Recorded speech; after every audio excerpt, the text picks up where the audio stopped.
Pemirsa, kita lanjutkan acara kita. Sekarang saya mau ke Gubernur Jawa Barat, Kang Emil. Kang Emil juga masuk nominasi, walaupun kampanyenya masih malu-malu saya lihat. Baru di Twitter, mungkin di YouTube, tapi malu-malu belum terbuka. Kalau yang lain, baliho aja udah gede-gede. Sejauh mana tekad Kang Emil itu untuk pencalonan? Ya, terima kasih Bang Karni. Assalamualaikum warahmatullahi wabarakatuh. Shalom, salam sejahtera, Om Swastiastu, Namo Buddhaya, salam kebajikan. Juga salam sampurasun. Mudah-mudahan nggak ada anggota dewan yang mau nyuruh saya mundur. Karena kita ini kan keberagaman yang memperkaya kebinekaan. Nah, kami di Jawa Barat tentunya,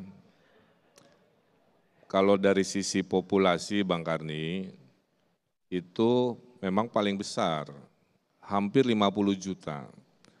Jadi 50 juta ini ada plus minusnya. Pada saat ekonominya kuat, mesinnya luar biasa. Makanya investasinya selalu nomor satu, ekspor juga selalu nomor satu. Tapi kalau lagi ada krisis, kami juga yang paling rawan, karena harus menyelamatkan nyawa dari COVID hampir 50 juta orang, kira-kira begitu. Juga pas bansos, kira-kira itu yang tadinya ngasih hanya 20-an%, kelompok tangan di bawah naik ke 73%. Nah, sehingga di saat krisis itu justru para pemimpin ini diuji, kira-kira begitu. Bisakah menyelesaikan, mengurangi beban dengan segala rupa. Nah, masyarakat itu Bang Karni, kalau berterima kasih itu macam-macam. Ada yang bikin puisi, bikin musik ke saya gitu kan, bikin surat cinta, mendoakan, termasuk juga suka ngasih bonus elektoral kira-kira begitu. Jadi kesimpulannya kalau kita kerja baik, sebenarnya itu akan mengikuti di era hari ini di mana tren yang sifatnya semu akan hilang, tren orang kerja nyata akan terlihat. Karena tidak ada orang Indonesia yang tidak pegang HP sekarang. Dia akan mencari jejak digital, jejak kerjanya, dan lain sebagainya. Nah jadi dalam politik menurut saya, kita ini politik bekerja karena per hari ini takdir Tuhan kepada saya adalah memimpin Jawa Barat 50 juta orang. Nah sehingga pertanyaan seperti Bang Karni ini bagi kami itu tiap hari ketemu wartawan yang ditanya itu, jawaban saya sederhana, itu tuh takdir yang kadang-kadang tidak bisa kita prediksi. Tapi kalau namanya ikhtiar menunjukkan bahwa kita punya kapasitas, kita bisa bekerja, ya itu harus diperlihatkan, apapun istilahnya kira-kira begitu. Ya. Nah oleh karena itu saya punya guru agama Agim menyampaikan bahwa tugas manusia itu adalah tawakal. Tawakal itu terbagi dua, ada ikhtiarnya, kerja-kerjanya, ada doanya juga. Nah itulah yang kami lakukan. Masalah nanti hasilnya jadi, tidak jadi, tercalonkan, tidak tercalonkan, itu takdir wilayah Allah, kira-kira begitu. Ya, tugas kita mah kerja aja dengan baik. Contoh sederhana Bang Karni, politik itu tidak matematik di mata saya. Ya. Contohnya Abah Kiai Ma'ruf Amin, nggak ada baliho-balihonya, nggak ada di survei-survei, tapi Allah menakdirkan di sebuah waktu beliau akhirnya tercalonkan dan terpilih sebagai pemimpin bangsa, sebagai wakil presiden kira-kira begitu. Nah jadi pelajaran itu menunjukkan bahwa kami khususnya di saat COVID seperti ini fokus saja pada kerja, fokus pada pencapaian, nanti rakyat pun tadi akan memberi apresiasi dengan berbagai cara, ya salah satunya mungkin apresiasi politik yang kita sebut elektoral. Kita kan nggak pernah minta di survei-survei, ya semua yang di sini sebagian tuh pengantin survei kan, selalu jadi objek kan begitu. Nah tapi survei itu bukan jaminan hari hanya akan seperti itu juga, ya. Maka menurut saya satu masih terlalu jauh, dua kerja fokus pada pemulihan ekonomi itu lebih mulia, fokus pada pengendalian COVID itu lebih urgent, sisa-sisanya lain-lainnya saya kira hanya sebagai energi saja untuk melihat masa depan seperti apa. Karena saya percaya Allah mah tidak akan ngasih kepada orang yang terlalu ambisius biasanya. Biasanya dikasih takdir kepada orang yang diminta, bukan meminta kekuasaan. Ada ayatnya lah dari Agim juga. Kulillahumma malikal mulki tu'til mulka man tasya wa tanziul mulka mimman tasya. Allah berikan kekuasaan kepada yang Allah kehendaki, Allah juga akan cabut kekuasaan kepada yang Allah kehendaki. Jadi bisa saja kita sudah ikhtiar, sudah gimana, nggak dikasih, ya gitu. Jadi sikap batin saya, spiritualitas saya begitu. Kerja saja, ya, dengan apa yang ada di depan mata, lain-lain itu akan mengikuti oleh takdirnya. Saya kira begitu perasaan saya. Makasih Bang Karni. Ini setahun belakangan udah tawakal sekali saya lihat. Jadi usaha takdirnya ditentukan Tuhan. Ayatnya apa tadi? Kalau saya ayatnya bukan itu. Innallaha la yugairu ma biqaumin hatta yugairu ma bi anfusihim. Tuhan tidak akan mengubah nasib kita kalau kita tidak mengubahnya.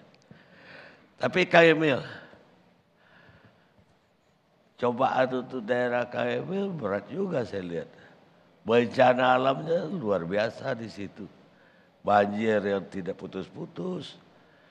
Kemudian sekarang pandemi juga, kalau nggak juara runner up saya lihat. Ini gimana sih? Ya, ada nasib, ada takdir. Kalau takdir nggak bisa diubah. Gunung berapi paling banyak sedunia kita, paling banyak tsunami juga kita. Ya hidupnya menyesuaikan dengan ilmu, menyesuaikan dengan takdir. Tapi kalau nasib, nah bisa diubah. Dari bodoh menjadi pintar, dari tidak bersatu menjadi kompak, kan begitu ya. Dari miskin menjadi sejahtera gitu. Nah, jadi apa yang kami alami para pemimpin daerah khususnya dan yang lainnya adalah kita sedang menyelami dua hal tadi di dalam keseharian sebagai pemimpin. Jadi sebenarnya nggak ada istilah bencana alam, karena alam itu selalu menyesuaikan diri untuk mendapat keseimbangan baru, kerak bumi, tektonik, lempengan selalu. Hanya manusianya tanpa ilmu selalu memaksakan diri berperadaban di lokasi-lokasi yang tidak semestinya. Itulah definisi bencana alam.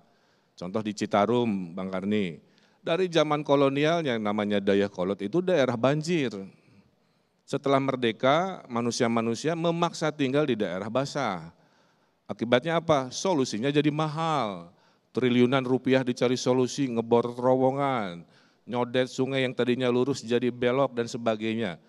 Karena kekurangan ilmu dalam memahami yang namanya takdir tadi. Jadi kebencanaan menyertai kita yang tidak bisa dihindari. Kedua, ada takdir namanya pandemi, ya. Jadi pandemi ini bukan hal baru dalam sejarah peradaban manusia, tadi Bang Ahaye sudah sampaikan. Ada Spanish flu, itu puluhan juta meninggal dunia.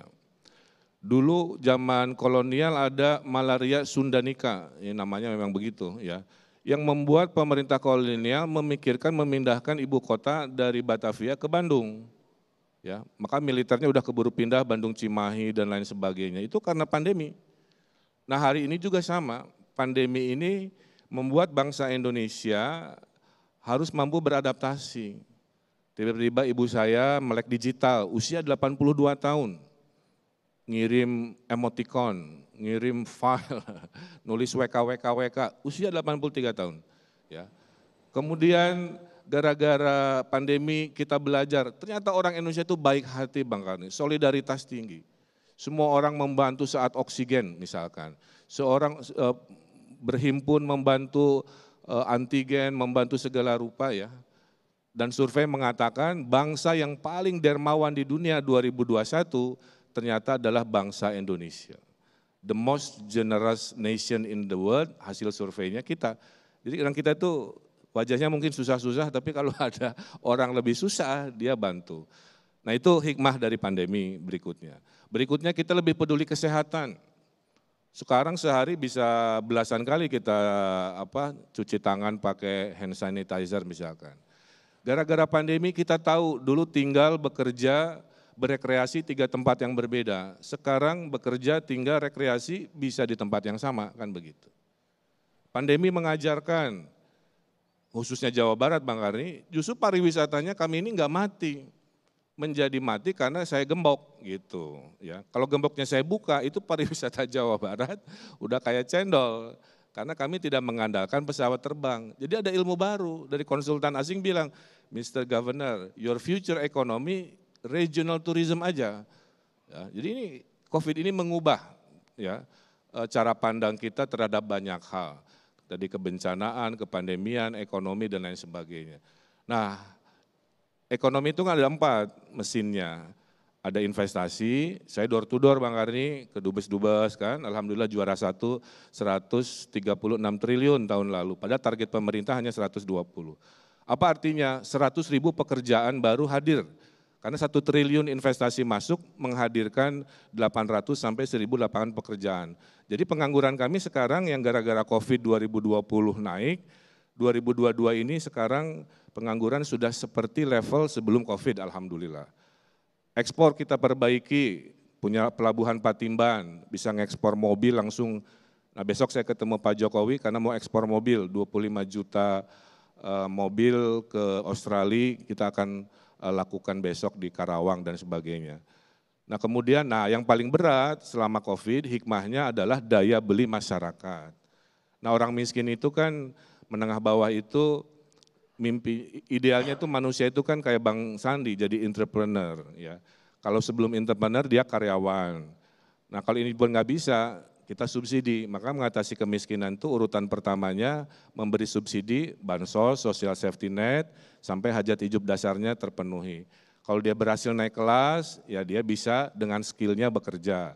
Naik kelas lagi jadi mandiri. Nah itu juga kita lakukan di Jawa Barat.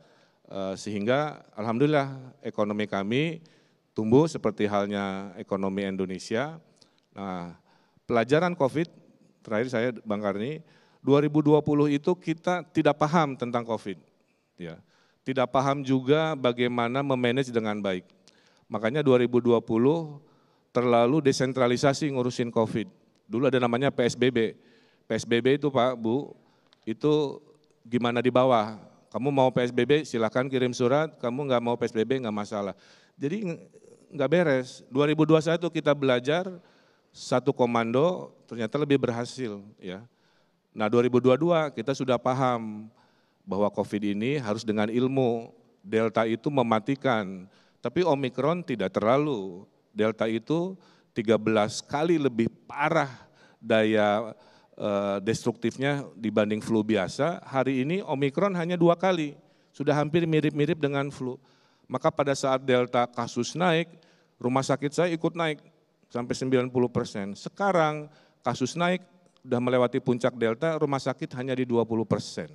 95% kasus Omikron hari ini di Jawa Barat, isolasinya di rumah. Nah, artinya apa?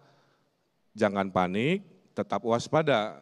Sampaikan pesan optimis, kan kira-kira begitu, supaya 2022 tetap produktif, tetap piknik, tapi lakukan prokes. Ada 2 hal yang dipuji negara lain terhadap Indonesia tentang COVID. 1, di luar negeri itu nggak ada TNI Polri terlibat super aktif seperti Indonesia. Di mana di negara ada TNI ikut ngevaksin, bin door to door ke desa-desa, ngevaksin hanya di Indonesia. Nah, yang kedua adalah peduli lindungi, itu inovasi dipuji orang. Kita bisa tahu orang yang masuk ke ruangan ini divaksin atau tidak, dia kena penyakit COVID atau tidak oleh satu aplikasi. Nah 2 inovasi itu yang membuat kami 2022 optimis Omikron akan lewat dalam hitungan mungkin insya Allah ya 2 minggu atau sebulan. Setelah itu menuju endemi, kita tata ekonomi tumbuh dan alhamdulillah harusnya kita bisa maju. Saya tutup dengan pantun ulang tahun untuk TV One. Hari Jumat di kelas jajan bihun dan bakwan, kami ucapkan selamat 14 tahun untuk TV One. Makasih teman. Atur nuhun. Tapi masih ada satu pertanyaan. Sebetulnya Kang Emil itu nanti itu rencananya ya, mau jadi calon presiden, wakil presiden, atau gubernur Jawa Barat, atau malah gubernur DKI. Atau gubernur IKN. Itu disebut Disebut. calon kepala otorita. Saya itu Bang Karni kalau boleh ya, karir politik saya itu kan ketidaksengajaan. Jadi saya itu dulu warga Bandung yang marah gitu, angry citizen ya. Saya perbaiki kota kelahiran saya dengan bikin komunitas ini, komunitas itu. Ngasih ide ke wali kotanya, tapi tidak digubris kan. Terus akhirnya saya kesal, saya bilang gimana cara memperbaiki kota lewat politik? Ya harus ikut pilkada gitu. Ya. Setelah ikut pilkada, alhamdulillah menang.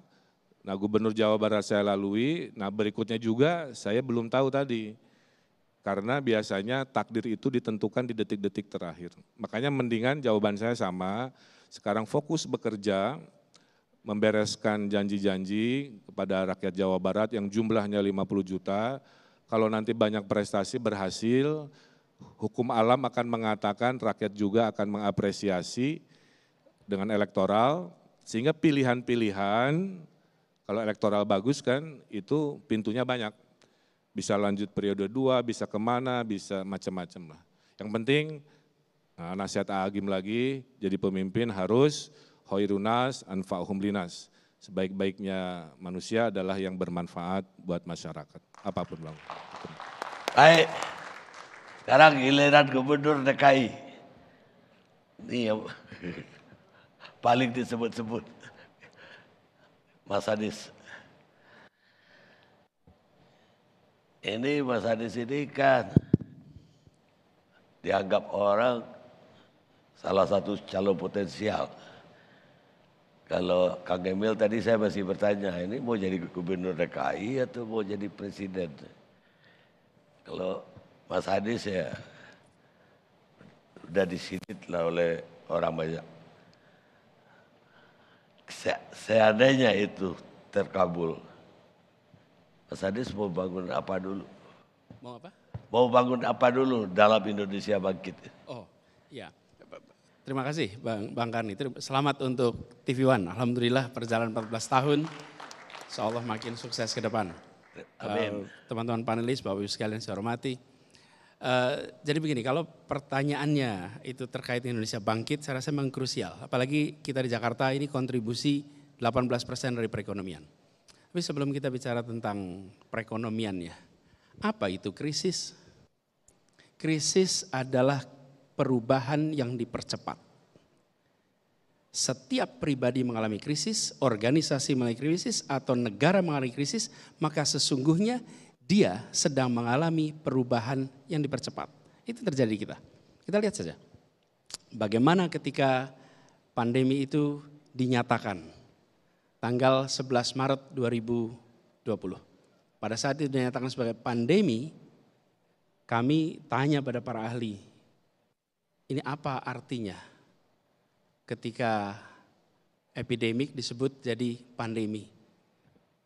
Salah seorang ahli epidemiologis itu mengatakan kepada saya, Mas, Pak Pandi Riono, Mas, ini artinya akan panjang. Mungkin sampai akhir masa tugas di Jakarta kita akan masih mengalami pandemi. Pada saat itu banyak dari kita yang masih belum menyadari magnitude-nya. Dan begitu dinyatakan sebagai pandemi, berubah sekali. Hari ini kita mendengar testing, siapa saja melakukan testing gejala, coba cari PCR lab. Bang Karni, 2 tahun lalu yang namanya PCR itu kita awam tidak tahu itu apa. Alat yang kita miliki di Jakarta, kemampuan melakukan testing per hari maksimal 150 sampel per hari. Muncullah krisis ini, pak, begitu muncul krisis langsung kita harus mengubah. Dulu alat ini dipakai untuk riset, Karena itu kapasitasnya kecil, sampel-sampel untuk riset. Mendadak dipakai alat diagnosa. Diagnosa untuk ukuran penyakit yang kolosal. Berubah cara kita mengelola. Langsung dilakukan penyesuaian. Dan ketika perubahan itu dilakukan yang sangat cepat, yang menjalani belum tentu merasakan atau memiliki kesadaran bahwa dia atau kita sedang menjalani perubahan yang dipercepat. Cuci tangan, higienitas, kita tahu tulisannya. Tapi begitu ada pandemi, kebiasaan cuci tangan muncul. Hand sanitizer di mana-mana. Mendadak yang namanya bersih itu menjadi sesuatu yang harus dikerjakan. Bukan sekedar disadari. Jadi kita harus memanfaatkan yang disebut sebagai krisis ini untuk melakukan perubahan-perubahan yang dipercepat di berbagai aspek. Di sini masuk persoalannya. Perekonomian kita turun. Tapi perekonomian kita turun itu bukan salah hitung. Bukan ada investasi yang salah. Bukan ada kebijakan yang salah. Tapi ekonomi kita turun karena mobilitas penduduk dibatasi.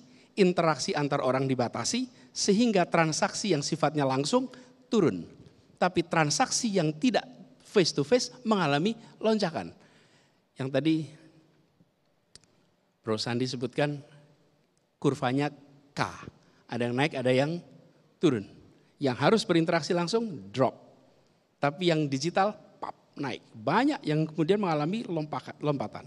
Nah, ini kesempatan bagi kita sebagai bangsa untuk melakukan penataan ulang atas perekonomian kita. Perekonomian ini semuanya ikut sumbang. Ada yang bawa modal uang, ada yang bawa modal tenaga, ada yang bawa modal teknologi, ada yang bawa modal tanah, ada yang bawa modal macam-macam. Masuklah dalam sebuah perekonomian. Lalu dari situ ada distribusi pendapatan. Ada yang dapatnya banyak, ada yang dapatnya sedikit. Nah, ketika terjadi krisis ini, berhenti semua. Ketika kita memulai lagi, maka kita harus meningkatkan kualitas perekonomian kita. Bukan saja perekonomian yang berorientasi pada pertumbuhan yang cepat, tapi juga pertumbuhan yang berkualitas. Yang kecil ditumbuhkan besar. Bukan hanya yang besar tambah besar. Yang besar tambah besar gak apa-apa, tapi yang kecil jangan terus kecil. Yang kecil harus tumbuh besar. Dan ini makanya kita rasakan di Jakarta sebagai contoh. Warung-warung tutup, kemudian kegiatan perekonomian sifatnya langsung berkurang, transaksi face to face langsung berkurang. Lalu di sisi lain perekonomian digital bergerak. Kami di Jakarta mencoba untuk mendorong ini. Bagaimana tumbuhnya sekarang itu tumbuh yang berkeadilan. Karena perekonomian kita disusun dengan prinsip keadilan. Kan kita ini bukan ekonomi liberal, tapi juga bukan ekonomi sosialis, kita ini ekonomi kita Pancasila. Tapi pertanyaannya, apakah kita secara serius mengatur agar ada keseimbangan, agar keadilan? Kami coba. Ekonomi mikro, pelaku ekonomi mikro, ultramikro itu yang memiliki IUMK namanya, izin usaha mikro kecil. Di Jakarta itu 28.000. Bayangkan sebelum pandemi hanya 28.000 IUMK. Mereka punya IUMK otomatis punya NPWP. Yang punya ini dengan mudah bertransaksi. Dan mudah ikut di dalam pasar digital. Jadi begitu sekarang kita lewat pandemi, kita dorong membagikan IUMK, warung-warung termasuk kaki lima, semua kita bagikan IUMK, ditawari diberikan NPWP juga, supaya apa? Supaya mereka bisa bertransaksi. Dan makanya kita terkejut. Kenapa? Karena orang tua, keluarga itu berdatangan ke kelurahan, ke kecamatan mengurus izin usaha, supaya usaha di rumahnya punya izin. Apa yang terjadi? Dari 28.000 dalam waktu 1 tahun kurang berubah menjadi 252.000 pemilik IUMK di Jakarta. Lompat, ini yang kecil nih, mikro. Dan apa yang terjadi? Begitu itu mikro muncul, mereka ikut di dalam pasar digital yang besar ini. Jadi saya melihat bahkan ketika kita mengalami krisis, mau bangkit, maka jangan bangkit seperti dulu saja. Harus ada yang baru. Dan yang baru prinsip nomor 1 adalah berkeadilan. Yang kedua, kita merasakan apa yang juga disampaikan Kang Emil tadi, bahwa perubahan alam itu adalah dampak dari perilaku manusia. Termasuk pandemi ini, virus yang bermutasi karena perilaku kita. Kelestarian kepada alam, kelestarian pada lingkungan harus menjadi bagian yang secara serius kita kerjakan. Jadi kami melihat Bang, ke depan tumbuhnya perekonomian, aspek-aspek itu penting. Tapi di sisi lain, selain bicara ekonomi, bicara kebangkitan secara kesejahteraan, yang tidak kalah penting, pelajaran luar biasa selama pandemi ini. Public trust is key. Kepercayaan publik adalah kunci. Begitu terasa gelombang pandemi, di awal-awal ujian bagi kita semua. Apakah kita akan memprioritaskan kepercayaan publik atau kita tidak memprioritaskan kepercayaan publik? Kalau memprioritaskan maka nomor 1 transparansi. Apa adanya, sampaikan terbuka, tidak ditambah, tidak dikurangi. Kami coba terapkan itu Bang, apa adanya, data disampaikan secara objektif. Dan yang tidak kalah penting, pandemi ini mengajarkan pada kita semua hikmah yang luar biasa. Ilmu pengetahuan tidak boleh diremehkan. Science is key. Dan mendengar kata ilmuwan adalah penting. Apalagi kita berhadapan dengan baru. Jadi kalau kita bicara Indonesia ke depan, maka kepercayaan, transparansi adalah kata kunci yang harus terus dijaga oleh pemerintahan. Ditambah lagi mengarungi ke depan, kita tidak boleh anggap enteng apa yang disampaikan oleh para ahli sains. Dan menjalani peristiwa 2 tahun terakhir ini, kita mengalami perubahan tentang bagaimana kita berkomunikasi, bagaimana kita menyampaikan secara apa adanya. Jadi Bang Karni, kalau boleh saya menjawab tadi bahwa ini adalah satu pengalaman kolektif dan ini sesungguhnya perubahan yang dipercepat, yang kita semua menjalani. Bahkan kalau kita tadi ketemu, salaman kita namaste, bayangkan kalau 2 tahun lalu kita ketemu tidak salaman jabat tangan. Itu ada sesuatu yang hilang. Sekarang tidak jabat tangan itu normal dan norma. Nah inilah contoh. Jadi kita yang berada di dalam amanat-amanat penting di masyarakat, dari mulai di komunitas sampai di tingkat pemerintahan daerah dan lain-lain, perlu memanfaatkan ini sebagai sebuah kesempatan untuk melakukan perubahan yang fundamental. Begitu Bang Andi, terima kasih. Baik. Mas Anies itu banyak sekali dapat award, penghargaan. Dari integrasi, transportasi, angkutan umum di Jakarta, sampai terakhir aplikasi Jaki pun nomor 1 di Asia. Mengalahkan Singapura segala. Tapi kritik juga bertubi-tubi. Dari Formula E, kemudian sumur resapan lagi. Ini bisa dijelasin nggak yang 2 ini, Formula E dan sumur resapan, apa yang terjadi? Ya, jadi begini, kalau kita bicara tentang masalah yang ada di masyarakat, maka kita akan melihat kondisi masyarakat dan hajat hidup mendasarnya. Makanya kalau tanya pada keluarga-keluarga di Jakarta, apa persoalan paling dasar, mereka akan menjawab biaya hidup yang tak terjangkau. Yang kedua, lapangan pekerjaan. Berusaha kita ingat, ini kita bareng-bareng, lapangan pekerjaan. Kemudian persoalan apa lagi yang mereka akan nyatakan? Mereka akan menyatakan tentang kesehatan, tentang pendidikan. Kami akan fokus pada masalah-masalah yang senyatanya menjadi kebutuhan utama masyarakat. Pembicaraan sosial media akan sangat ditentukan oleh mereka yang memiliki jumlah pengikut. Hal yang tidak penting bisa menjadi amat besar, tapi hal yang mendasar bisa jadi tidak pernah dibicarakan di sosial media. Inilah kenyataan yang kita hadapi sekarang. Jadi Bang Karni, kita sekarang ketemu dengan fenomena itu. Saya sebagai yang bertanggung jawab atas sebuah kota, Maka tanggung jawab saya adalah kepada 10 juta lebih penduduk Jakarta yang hajat hidupnya harus dipenuhi. Bukan sekedar mengikuti percakapan di sosial media. Karena yang harus diselesaikan adalah masalah, bukan sekedar perbincangan. Nah inilah yang kemudian makanya menjadi dasar bagi kami. Jadi ketika bicara tentang award itu adalah kenyataan. Itu bukan soal jumlah pemberitaan. Ya, itu dua hal yang berbeda. Itulah kenyataan. Dan kita bekerja untuk kenyataan-kenyataan. Kenyataan-kenyataan itulah yang kemudian dinilai.